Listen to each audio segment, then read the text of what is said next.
Welcome to our channel. আজ আমি এক রেসিপি নিয়ে এসেছি, যা হলো মুড়ি ঘন্ট।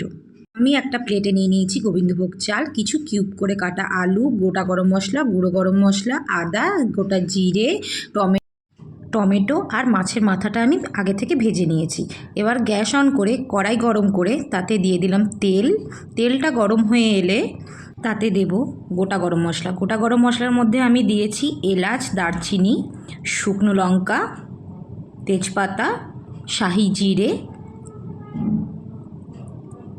এবার এটাকে আমি নাড়াচাড়া করে নিয়ে, আপনারা তো জানেনই বাঙালির একটি ট্র্যাডিশনাল খাবারের মধ্যে অন্যতম এক খাবার হচ্ছে মুড়ি ঘন্ট। এরপর আমি গোবিন্দভোগ চালটাকে অ্যাড করে নিলাম।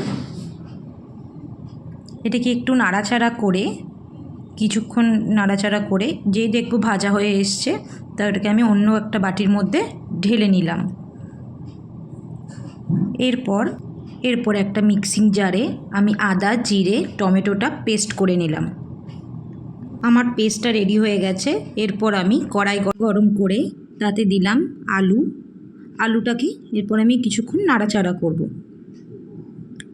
যেই লাল হয়ে আসবে তার মধ্যে আমি আমার মিক্সিংয়ের যে পেস্টটা রেখেছি সেই পেস্টটা আমি অ্যাড করে দেব।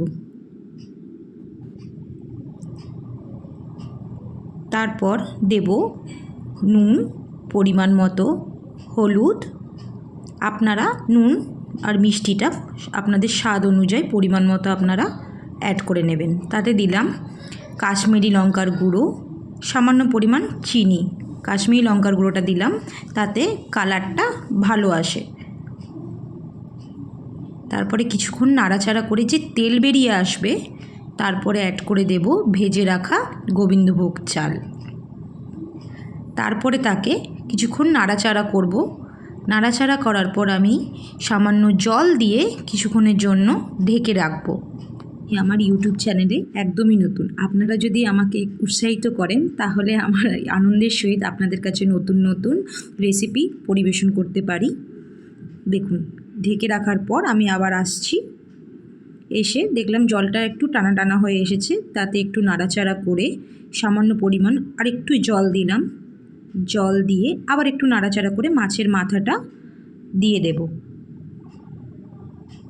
মাছের মাথাটা আমার কাছে মনে হয় ভেঙে দিলে টেস্ট এবং ফ্লেভার দুই পাওয়া যায়। একটু ভেঙে ভেঙে দিয়ে কিছুক্ষণ ঢেকে রাখবো। তারপরে এই ঘি কিন্তু আমার হাতে বানানো ঘি। আপনারা যদি ঘিয়ের রেসিপি দেখতে চান অবশ্যই কমেন্ট করে জানাবেন। দেখুন, এবার আমি গুঁড়ো করে রাখা গরম মশলা ওপর দিয়ে ছিটিয়ে দিচ্ছি। তাতে গন্ধ এবং স্বাদ দুই ভালোভাবে পাওয়া যাচ্ছে। এবার আমি নাড়াচাড়া করে এবার নামিয়ে নেব। আপনাদের যদি আমার এই ভিডিও ভালো লেগে থাকে অবশ্যই লাইক, কমেন্ট, সাবস্ক্রাইব করতে ভুলবেন না কিন্তু। ধন্যবাদ।